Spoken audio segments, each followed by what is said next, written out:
皆さんこんにちは。こんにちは。スプロケットで作る珍兵器。今回は以前から多くリクエストをいただいていた戦車を作ろうと思います。みんなリクエストありがとな。それでは設計を進めていきましょう。それでどんなの作るん？今回作るのは、イギリスが第二次世界大戦後の1950年代に試作した FV400 という戦車だね。ほう。参考資料を出すとこんな感じです。めちゃ砲塔でかいやん。普通の戦車に大口径の四方を搭載したという感じの車両になります。でも、カクカクしとるし作るのは簡単そうやで。そう思うよね。何があった？では、それっぽい色にして車体を触っていきましょう。設計中に塗装の色は何度も変更していますが、気にしないでくださいね。この戦車、試作もされているので車体のスペックが分かっています。サイズが分かっとるのはええな。まずフリーフォームモードに変更。作りやすいように単純な形から進めるんやな。車体の全長は 7.5 メートルなので、前後に伸ばします。横幅は 3.4 メートル。これはリタイアサイドスカートを含めた厚さになりますよ。ということはこれよりもちょっと小さめにリタイを搭載するって感じやな。ではこれを基準に足回りを触っていきます。前後にフェンダーもあるので一回り小さく作ることになるのですが、早速はみ出とるやん。なぜ大きく作ったのか、この時点では全く気づいていません。こんな感じでリタイを横に移動。しばらく触って異常な大きさになっていることに気づき修正しました。このまま作っとったら大変なことになってたな。この戦車、側面走行は12度ほど傾斜しているので、ここで合わせておきましょう。あとは縮めればいいだけですね。これが車体になるんか。天輪は2つペアの合計6つ。直径は約80センチで合わせます。この時点ではサイズ感がおかしく感じるのですが、気にせず設計を進めます。それでは車体の形を作っていきましょう。まず、先っちょ部分のとんがりを作るため、辺をスプリットで分割。エッジで辺を選択して引っ込めます。上の方も同様ですね。分割したいときは、エッジで辺を選択せんとあかんのやな。この部分は、面を選択して、エクステンドで盛り上げてから傾斜をつけました。一段傾斜が異なっとるんか。今回も、実物との傾斜角の誤差は、1度から2度程度となっています。だから時間かかるんか。ゆるふわ軍事チャンネル。車体後部も同様ですね。エッジで辺を選択して、スプリットで分割。その辺を実物の戦車に合わせて配置すればいいだけです。ちょっと前までめちゃ使いにくい言っとったのにかなり慣れたな。うまく作れるか作れないかは、ソフトの操作感の慣れが一番大きい気がするね。あとは、資料を見ながらできるようにタブレット端末を購入しましたよ。偉いやん。これだけのためにタブレット端末を購入しましたよ。そこを強調すんな。あかねちゃんはどこを強調しているのかな？何？車体の後ろ側がもっこりしていたので同じように作りました。こんな感じですね。それっぽくなってきたで。次にフェンダーとサイドスカートを作っていきます。よく見ると、フェンダーの上にサイドスカートが別の形状で重なっています。どうするんこれ。しゃあないので自作します。また自作や。今思えば、内側のフェンダーはほとんど見えないので、走行版でも良かった気がしますね。もちろん反対側も作ります。五式重戦車で失敗した経験を生かし、前側の複雑な形状を先に作って、形ができたら後ろまで伸ばしておきましょう。車体右側のフェンダーは、さっき作った形状を似せて作ります。そういえばこれって形状をコピーする方法とかはないん？装飾は形状ごとコピーできるんだけど、この砲塔を使った自作パーツはコピーできないね。ということは全部ゼロから作らんとあかんのか。何回かやり直して無事に完成しました。おお、ええ感じやん。それでは最も外側についているサイドスカートを作っていきます。先ほどは2つの砲塔から作ったのですが、次は1つの砲塔を分割するような形で作ろうと思います。そんなこともできるんか。やり方は簡単。端の面を選択してエクステンドをクリック。このように立体が追加されるので、中央の面をデリートすれば分割しているように見えます。なるほど。こうするとさっき作った立体だけが残るんか。あとは資料を見ながら形を作るだけですね。作り終わったら最近それよう使うな。ちょっとバック。フェンダーの形を修正して。作り終わったら本日2回目。無駄に連呼すんな。この部分は、ね。こうやって重ねると、ね。形が見えてきたでしょ。それ柴崎さんやろ、真似やめれ。下半分は上手に作ることができましたね。次。それではこの特徴的な砲塔を乗せていきましょう。車体に合わずめっちゃでかいな。ターレットリングが下ではなく上に伸びるという謎のバグは絶賛放置中です。まあ普通は下やな。砲塔の後ろ側をどこまで伸ばせばいいのか。よくわからない場合は深く考えず、適当に伸ばして最後に修正した方がいいです。では形を作っていきましょう。前の傾斜部分をシュッと伸ばして、後ろの砲塔部分も形を作ります。ここのところが一段上がっとるんやな。両脇をシュッと削って、角度は微調整。砲塔の位置をそれっぽいところに置いたら、細かいサイズ感は後から調整するとして一応完成です。みんな砲塔できたで。それでは四方を乗せていきましょう。まず方針の長さがよくわからなかったのですが、見た目の長さと合わせるため全長5メートル50センチにしました。放つ砲弾の直径は183ミリですね。183ミリってかなりでかいやん。ちなみに今回は半自動装填とゆかりちゃんのパワーで装填時間が早くなっているという設定です。待て、ゆかり大変なことになるで。実際の砲弾の重量は 100kg ちょっとですね。ゆかり。では砲塔に乗せていきましょう。待て、めっちゃでかいやん。そんな気もしますが馴染ませていきましょう。こんな感じで引っ込めて、ささっと付け根付近を触ったら完成です。では残りの部分を作っていきます。見えやすくするため塗装を白に変更しています。これは後ろのフェンダー部分やな。いやらしくガッチャンすれば完成ですね。何？ここで問題になったのは、このシャベルのような部分。これか。射撃するときに地面に下ろして衝撃を吸収するものですが、そのような便利な装飾はないので、これも自作で作っていきます。今回もほぼ自作やん。あれこれできるようになると、やっぱりこういうことになりますね。不要な部分はどんどん削ります。形ができたら後ろに装着。そして爪の部分を作るためもう一つ砲塔パーツを追加。これも自作するんか。真っ平らにしたものを分割して、いらない面をすべてデリート。一つずつ面を作って、全部の先っちょを尖らせたら、合体ですね。これはめっちゃ大変やん。もちろんアームのところも作りましたよ。そして車体後部にある謎の構造も自作。これ何や？ここまで来たらついでにマフラーも自作しておきましょう。これついとるの全部自作コースや。配管くらいは装飾でいいよね。車体前方にある方針を固定する装置。呼び方は知りませんが、これも作りました。それでは細かい装飾を乗せていきましょう。これは砲塔の周囲についている出っ張り。真っ平らの装甲板を使って作りました。こういうのは装飾を使った方がええんか。薄かったり小さかったりするときは装飾品を工夫して乗せた方がいいね。砲塔後部のドアも作っていきましょう。このように砲塔に装飾を乗せるときは、一旦砲塔に装飾を置いてから位置などを調整します。あ、そうなん。これは最初に置いた位置に動きが同期するためであって、回転運動に合わせる必要がある場合は、砲塔に置いてからサイズなどを調整する必要があります。なるほど。作り終わったら埋め込みます。細かい装飾をつければこの部分は完成です。ドアっぽくなったで。続いて、フェンダーのところにある装飾を作っていたところ、サイドスカートが消えている何してんねん。また妖怪の仕業か。どう考えてもズンコの操作ミスやん。しゃあないのでまた最初から作り直しました。それでは全体に装飾をつけます。これは砲塔上部。車体後方上部は装甲板を使って飾り付けます。砲身の周りにリベットがあったので付けましょう。フェンダーの上にある4列の模様も付けます。これは薄い装甲板やな。こちらのところにも同じように模様を付けました。あとはサイドスカートに取っ手みたいなものを付ければ完成ですね。ついに出来上がったで。今回は謎の配管もなしや。ポイント。やっぱりこれ乗せるんか。ト。いやー、ポイント。もう完全に慣れたわ。みんな大好き、謎の配管を今回も搭載。この限られたスペースにどう設置すればいいのか。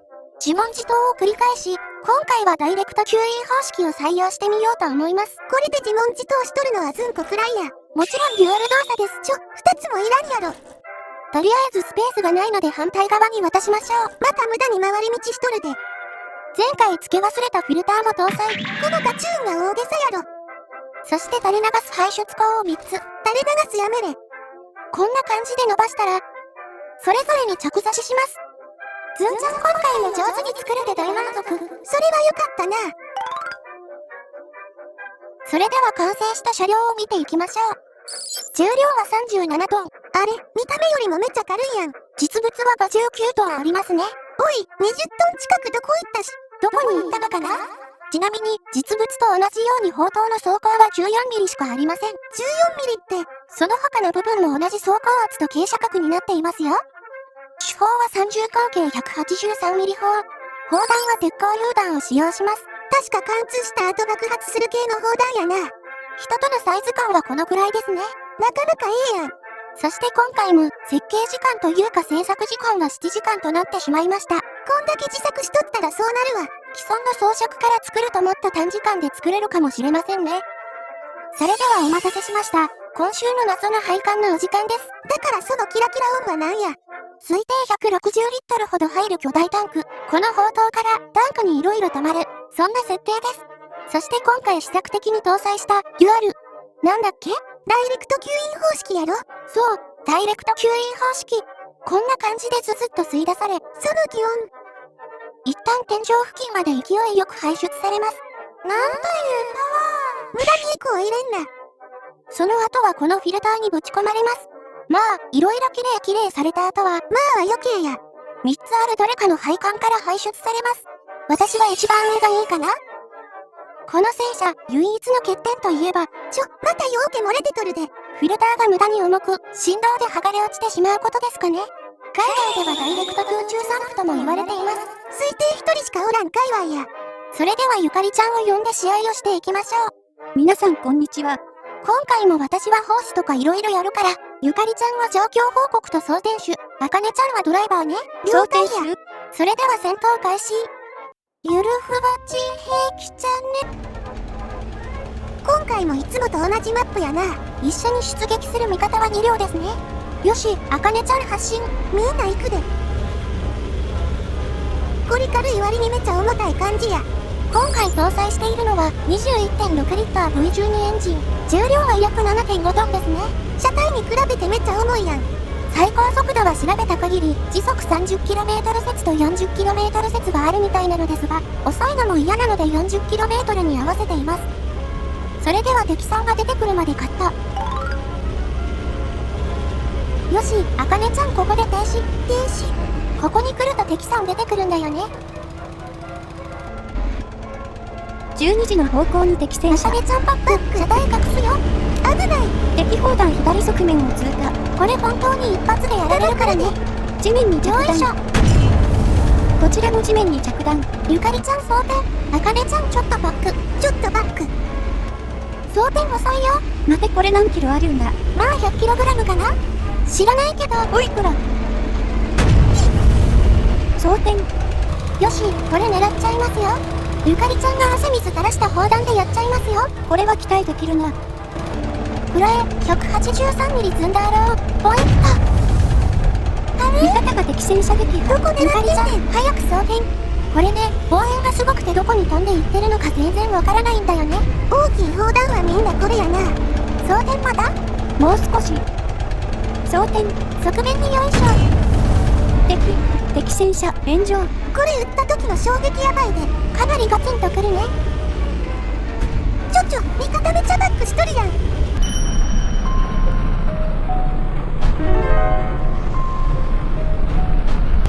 想像以上にバックしててるけど、車体も軽いからな。あかねちゃん停止かな。先にこっちの敵さんやりましょう。冗談。今のは冗談や。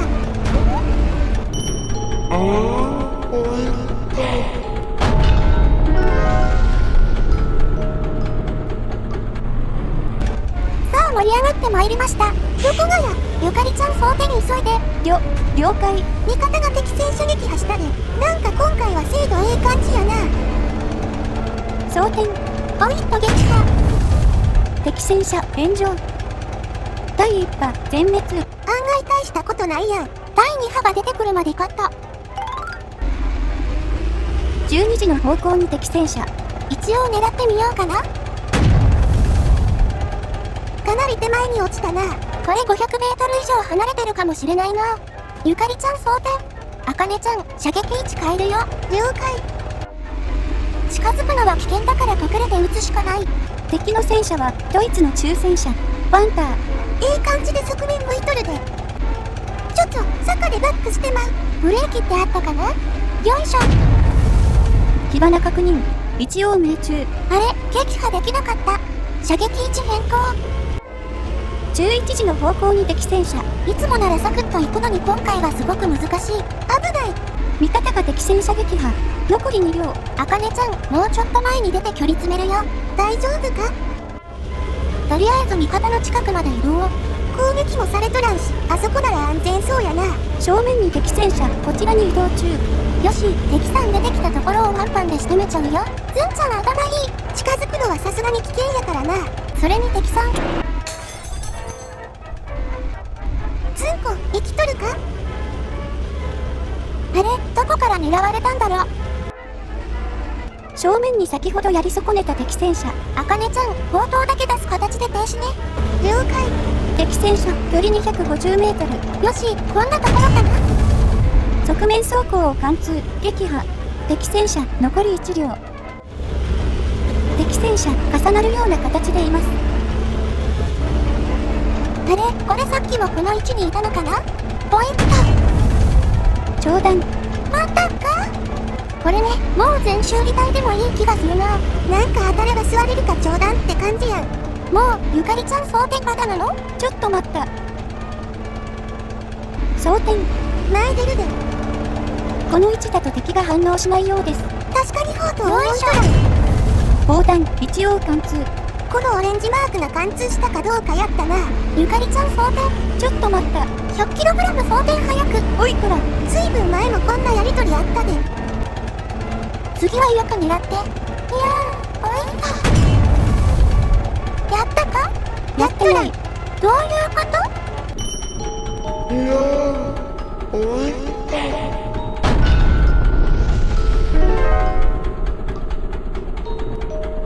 これ手前の敵戦車に当たってるのかな？とりあえず装填。ここは居酒屋か。 100kg 装填。重たすぎだろ。今こそゆかりちゃんの大胸筋を生かすとき。何か言ったか？装填完了。そろそろ尺がやばいのでいい加減終わらせます。本当は余裕なんですよね。はい、ポイント。上段。上段した？ちょっとリプレイ見せて。